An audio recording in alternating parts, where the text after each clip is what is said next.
Is Lexus just an overpriced Toyota? In today's video, I want to talk about some comments that I get about my Lexus just being your regular Toyota. Why would you pay 10, 20, 30,000 more for a Lexus than a new Toyota? Well, hopefully in today's video I can answer those questions. Let's go out for a little drive in my 2007 Lexus IS250 that is currently covered in snow and talk about it. Let's talk a little bit about Toyota, Lexus, how Lexus came to be, and if they're actually different or not from Toyota products. If you guys know anything about Volkswagen or Audi, Volkswagen and Audi are the same brand. A big majority of the Volkswagen group with Bentley, Lamborghini, Porsche, and Audi use a lot of interchangeable parts with one another. I've got a Lamborghini Urus Performante up on a ramp. The suspension arm, oh, that says VW on it. What's up here? Oh, the rear wheel steering. Oh, that says VW. These suspension arms. Oh, once again, look. VW. Ah, the dampers. Let's have a look. Oh, wait a minute. Those are Audi rings, surely. They also use the same chassis and exact motor setups as one another. When it comes to Lexus and Toyota, however, it is slightly different. When Lexus first came to be, Lexus was made as its own independent car company from Toyota. They made the Lexus LS. When the Lexus LS first came out, it was its own independent car, completely from anything Toyota had ever made. It was supposed to be the most luxurious car that you could buy. It was an American market car. Lexus did not go into Japan for years after it was created. When the Lexus LS was created, it was its own completely different interior and even its own completely re-engineered platform. I'm currently sitting in a 2007 Lexus IS 250. Now the IS is based off of the GS platform. The IS platform and GS platform are both Lexus platform. The IS is slightly shortened in the wheelbase, the GS is slightly longer. Now, there are some cars that share a lot of parts.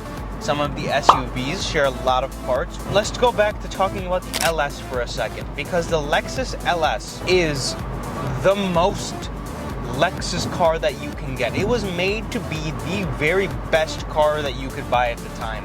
And they continue to spend billions of dollars developing that platform. If you know anything about the story of the LS, and if you don't, I highly recommend you check out some videos of it.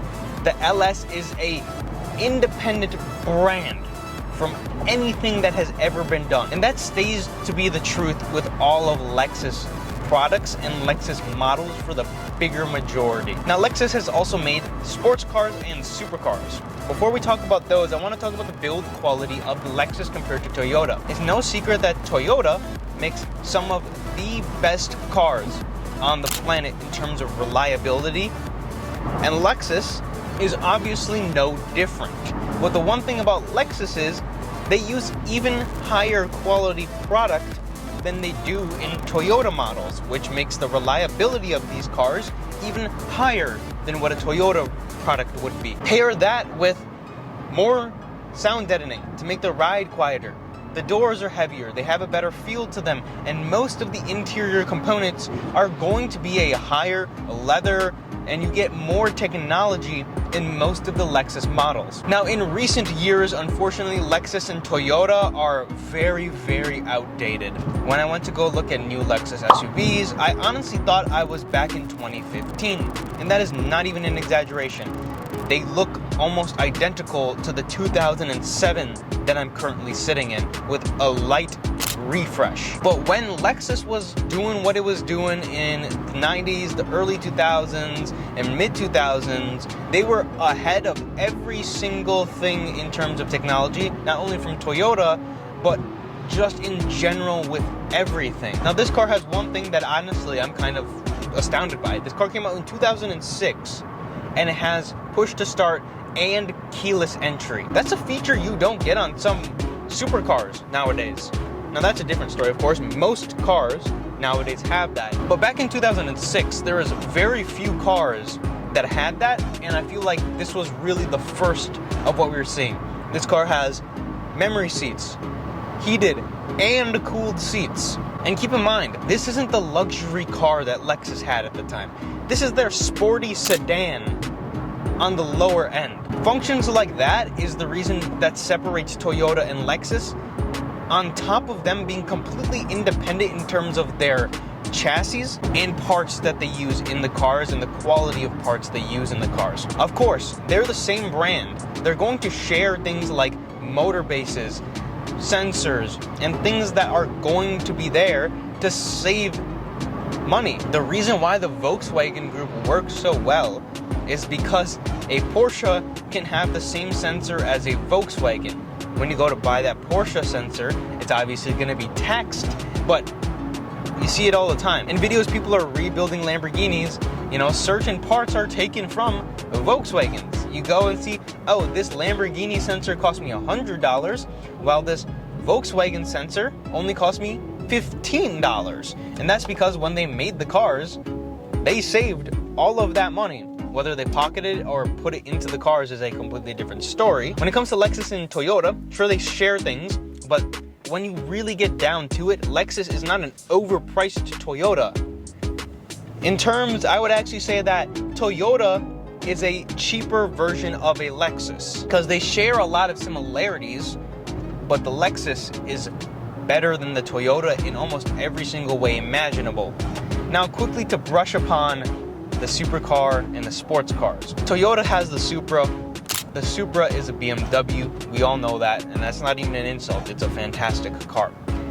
The Lexus LFA, one of the most legendary cars of all time, the car that everyone's kind of oohing and awing over right now.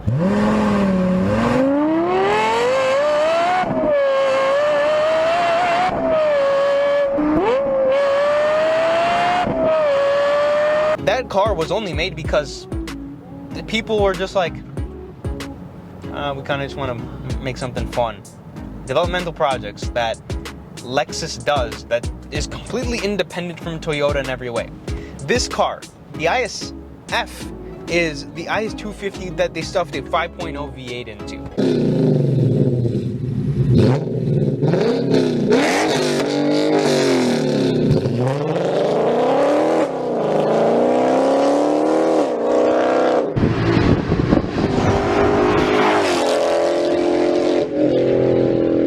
Cars like that were made behind closed doors without even the head of the companies knowing whatsoever. They kind of just built it and were like, here's this, and just presented it, and they ended up making some of these cars. They're just really good cars that Toyota doesn't even have a counterpart to. So when you go and actually shop for these cars, they're just completely independent from anything that Toyota is making. That is all I have for the video though. If you guys did enjoy, give me a like, subscribe to the channel, and let me know what you guys think about this in the comment section down below. And as always, I will see you guys in the next video.